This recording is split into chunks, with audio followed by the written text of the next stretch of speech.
everyone again.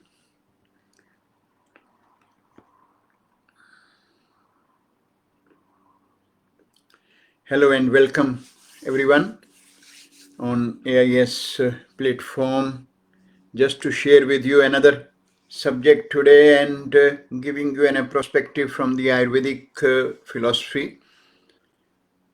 We are talking about mental health and role of our 7 chakras in our mental health and how we can keep our chakras balance. Now, when we talk about mental health, I'm sure all of us are very much aware about this issue. While we have taken our awareness towards physical well-being at a different level by making changes in our life, diet, so many various aspects people have tried to incorporate in the pursuit of well-being. But still, mental health is such an issue which sometimes in communities seen as a stigma, and not many modalities,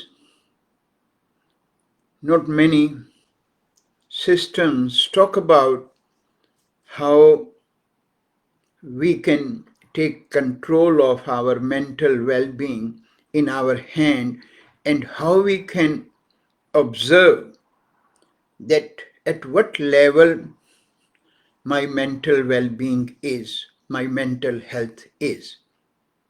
So when we talk about mental health, first of all, we need to understand what exactly mental health is. So mental health is in a very simple term what Ayurveda talk about. When due to various reasons, one is not able to think clearly, when due to so many reasons around us, one will be getting affected by such small issues at a mental and emotional level and unable to handle them. They can then start becoming issues like from simple anxiety to deeper schizophrenic sort of issues. But in that whole path, there are so many levels which one can become more and more aware and prevent themselves ending into that level where your medical intervention is unavoidable. And then society will start evaluating you. Society will start labeling that person. And that is what we see around all the time, that when someone not able to handle simple level of anxieties, worries, stress, and then deep-seated emotion is the biggest component in this whole part. Because these aspects of anxieties, worries, or panic attack, or even depression, they are the component which will come with us as we grow. But the core cause, the bottom line, is about our deep-seated emotions, which can be happening when the person is at a very young age, even as young as we can say 3 years onward, and certain things are in the surroundings are happening, and those memories can ultimately become suppressed emotions, because at that time the person is not able to handle them, because neither the people around them, what we call as their parent, their caretaker, will ever know what to do, how to handle them. There is no education at that time. Every parent knows how to provide food and how to provide clothes to the little one, but no one is in a position to give them the education how to deal with the mind, because no one know about the mind.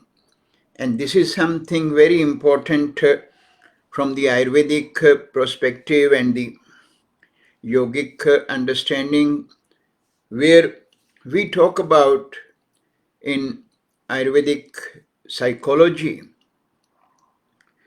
that nervous system is totally different aspect. But to impact the nervous system, there are various components. And this is what we call as non-physical components, and the mind is one of them. But then mind is the one component. There are so many other aspects when you go a bit more deeper. And one of them is our 7 chakras. 7 chakras play a huge role in one's total well-being. I hope many who are associated with Ayurveda, they must have heard word ojas, that how ojas can be built and how one is born with that ojas, which somehow we relate in a literal English, what we call as immunity.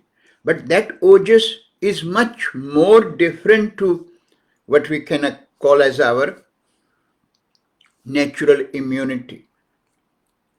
But that aspect of 7 chakras, which every one of us is born with, and those chakras can carry the memory of our various previous lives. And that is where the aspect in Ayurvedic philosophy at a deeper level we talk about, that those can be assessed in very early stages also, that how the state of one's chakras are, and then helping that individual to balance those chakras or to look after those chakras themselves or by our various practitioners who have this skill, who are well equipped. When I say well equipped, anyone who is dealing with helping their people around them who come to their clinic for such help has to live a very balanced life. This is not something that you can open your clinic and start practicing and not look at your lifestyle, not look at your diet, not look at your mental state or whatever. This practice is very precise, and now because these are not something the parameter of the medical council, that these are the degrees and these are the aspect one has to abide, otherwise your registration will be cancelled. And that's what people take advantage of, and in spite of these things, whenever being taught to them, will be very clearly defined, very clearly shared, but for the sake of learning, they will make a commitment, make a statement that yes, this is what my lifestyle is, this is what my day-to-day diet is, or all other aspect, and able to acquire those kind of skills. And one of them is what we call as a Ayurvedic Chakra Sparsha vibrational healing treatment, which is one of the most profound treatment till date that can help to balance chakra of someone whose chakras at a deeper levels are affected. But to acquire that level of technique and skill, one has to totally making sure their own lifestyle is very much on those lines. But coming back to the chakras imbalance, as I said, that those chakras can get imbalance at a very early stage. And if you visit those practitioners, they can help you to assess the state of your chakra and help you to have even a home program to follow and to abide certain practices. And in addition, means alongside, they can also give you diet and lifestyle regime and certain other aspect, because in this treatment, while this technique which I'm talking about, the Ayurvedic vibrational chakra sparsha healing treatment, is very specific and the only practitioner will do, but then that practitioner will be capable to provide you some home program and prevent from the early stages getting identified that there is a vulnerability at your level with your chakras, so that they don't get aggravated down the track. So that is the one way one can look at their mental health, that if the chakras are vulnerable, you might be able to do different kind of treatments, whether you follow medical systems and keep taking the impact of these various mental issues or mental symptoms, what we talk about, or emotional symptoms of anxieties and worries, and start taking either antidepressant or sleeping pill or some other multivitamins, or even you might take some Ayurvedic herbs of ashwagandha, brahmi, or jatamansi. But until you have not looked into much more deeper and have looked into the bigger picture, and if your chakras diagnosis goes unnoticed, you will be able to get much benefit because of this profound treatment what a qualified Ayurvedic practitioner provides you, whether we talk about Shirodhara, or whether we talk about clinical guided meditation technique, or can give you a program based on Ayurvedic emotional healing program, in which is very, again, very precise and specific program, and have given you some nervine formulations, not just using Brahmi or ashwagandha or this kind of medicines from the shelf as a single product and like that, because again, as we have always talked about, that Ayurvedic product does not work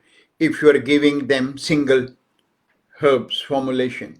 Ayurvedic herbs always work with the synergy of the herbs, and that is the key element every Ayurvedic practitioner has to follow. And that is the reason nowadays you will see in various health shops, because Ayurveda is becoming more and more popular, and Ayurvedic herb also becoming popular. So you can see various kind of product from different company, whether it is ashwagandha, whether it is brahmi, whether it is something else, is all there under the name of mental health and all that part. But those products, while those herbs are good, but single herbs not going to work. There has to be, that is why you have to go to an Ayurvedic practitioner to seek some help. And also this sort of understanding will only be with those kind of Ayurvedic practitioner who has learned Ayurveda in a traditional method, not the type of Ayurveda what we talk about in our Western world nowadays, that just the use of the herbs and other things. And especially when we're talking about the mental health, the picture has to be bigger. Your approach has to be bigger. You have to show the full movie. You can't show them in a trailer. Then one has to say, movie is still behind. So what I'm sharing here, mental health is not an stigma. Don't consider if you are suffering from some issues in your life. Every one of us can suffer. But you must evaluate at what level your mental issues are. And that can be assessed by a practitioner who is well equipped as an Ayurvedic practitioner, and especially who has done some skill learning through this Ayurvedic vibrational chakra sparsha healing treatment. If not, even then they will still have so much skill that they can help you. There is no other practitioner, with full respect to everyone and with humble part I'm sharing, that because only Ayurvedic psychology is what talk about the mind and these non-physical aspect, and they are the only one who can help and deal with such problem. But someone whose chakra has got affected, they will still able to get some benefit, but they will keep coming back to those problems. So you can yourself assess yourself. If you feel your mental health, in spite of your so much effort and right effort, is still keep coming, then you can easily identify that it must have impacted my deeper levels, which is chakras. And whatever chakra might be blocked, which can be assessed by those practitioners in an effective way, they can give you a complete plan. Unless there is a complete plan is not given, just going and working with, as we always talk about, there are so many places now around the world where you can go for Kundalini awakening and all that part, and then we have seen so much damage happen to those people who start this kind of teaching or learning or that part without getting themselves assessed that where they themselves are in their life. And if their life is not in balance at whatever level and start into teaching this Kundalini yoga or other and awakening the part or working with the chakras, we see all the time those people coming up with so many deeper imbalances and ailment, and then they wonder why I got this ailment. Because these are the non-physical aspect. Non-physical aspect means that relate with the bigger energy aspect, which is beyond individual's control. And in the same way, sufferings also come from that bigger energy levels. So it is not just in the books that I have read about 3 nadis and 107 nadis, and I have learned about the 5 koshas and 7 chakras. If I don't follow that energy flow, energy guidance and what are the guidelines, right? And someone will say where the guidelines are. Just read those ancient texts, go to the Puranas, right? Just reading some basic Ayurvedic text and like that, yes, you can become a lifestyle consultant, or you might think that you become an Ayurvedic practitioner by doing your advanced diploma qualifications, or you have done a little bit 2-3 visits to India and have learned Ayurveda, does not give you that sort of deeper understanding. And that's where public also need to be more and more aware about that putting their life, your well-being in someone's hand can be more counterproductive. It is the same way we talk about Panchakarma in Ayurveda, and Panchakarma is one of the most profound Ayurvedic systematic detoxification and rejuvenation program. There is nothing parallel to that in the world till today, right? But then if we, on the name of Panchakarma, we feel that I have a home Panchakarma program, or I have a Panchakarma done here and there, and gone to India even and have 10 days of morning evening massage. Massage is not a Panchakarma. And that's where some people just think and they feel that, okay, I was given ghee to drink and I was given wonderful meal to eat and I lost 5 kilo weight, and like that. Panchakarma is not a weight loss program. So that's a different part. And we are talking about here the mental health and mental well-being, and then the role of the chakra.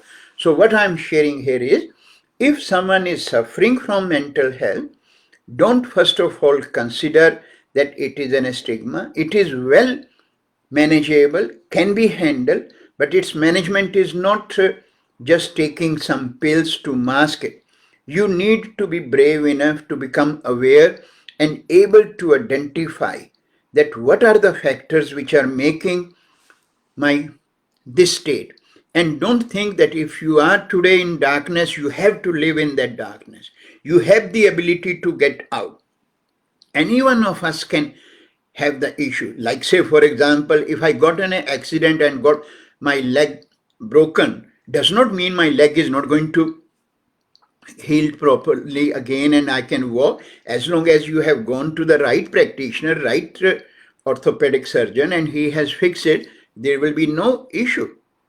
Same way is, if you have any issues at mental health and have been identified in a correct way by a right practitioner, you can be healed. And if that practitioner is capable and well equipped to identify the state of your chakras, they can give you a good program. And out of them, the best treatment for chakra, as I shared before, is our Chakra Sparsha healing, vibrational healing massage and treatment program. So those who are learning this, you can go to them, and this is the program we at AIS now again have start offering. So those interested, they can contact the AIS principal and the coordinator, and he should be able to provide you the information. But those who have the certain health or mental emotional health issue, they must get themselves assessed and get in a full program before their chakras get affected more deeply. They need to have that plan. But always look for a complete program which Ayurvedic practitioner can offer you, right? Yes, there are Ayurvedic herbs, Ayurvedic products which help in that program. Treatments are there, as I mentioned, Shirobhasti, Shiro Dhara, and all those various other programs are there. But they have to come in conjunction with a complete program. So I thought I will share with all of you, because this is another always a moral and ethical responsibility of us who are associated with Ayurveda, that apart from just focusing on our own practice or teaching, we need to share with the public as well as with the practitioner that what the right processes, and because Ayurveda is becoming more and more now acceptable in this part of the world, and if we who are associated with Ayurveda don't make our public more and more aware about their well-being and also give them the options what are available through Ayurveda, we are not fulfilling our own dharma. And that's what my reason of coming here. And thanks everyone, and we will catch up next time.